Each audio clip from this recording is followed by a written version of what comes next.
সূরা ফাতিহা কিন্তু ব্যতিক্রম দোয়া। দোয়ার জগতে এত দামি দোয়া পৃথিবীতে নেই, যার জন্য ইমাম থাকলেও সূরা পড়বে, মুক্তাদি হলেও পড়বে, জামাতে হলেও পড়বে, একাই হলেও পড়বে, কেরাত জোরে হলেও পড়বে, ধীরে হলেও পড়বে, সব সময়তে সূরা ফাতিহা পড়বে। সূরা ফাতিহা পড়তে বাধ্য। এই জন্যই সূরা ফাতিহা সব রাকাতে আসে, বারবার আসে, সব রাকাতে আসে। অন্য সূরা বারবার আসে। ব্যতিক্রম দোয়া। আল্লাহর কাছে কিছু চাইলে আল্লাহর প্রশংসা করা লাগে, প্রশংসা করলে তিনি খুশি হন।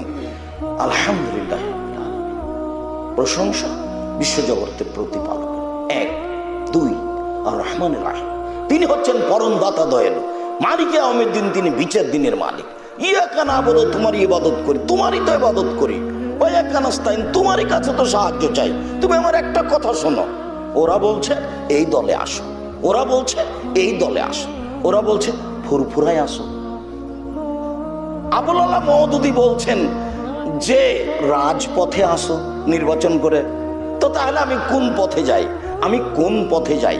ইহদিনাস সিরাতাল মুস্তাকিম, তুমি আমাকে সহজ সরল সোজা পথ দেখাও।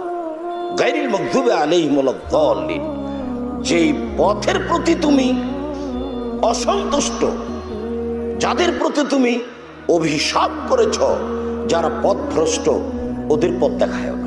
ওরা ইহুদি, ওরা খ্রিস্টান। দীর্ঘ সময় ধরে যে দোয়া করলাম এটা তুমি কবুল করো।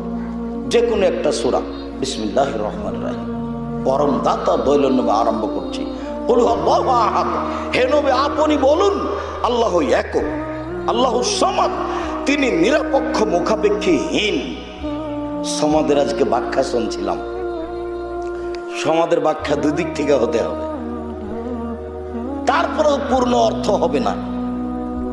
আল্লাহ হলেন নিরপেক্ষ মুখাপেক্ষীহীন, তার সাথে আরেকটা করতে হবে, পৃথিবীর সব কিছু কার মুখাপেক্ষী?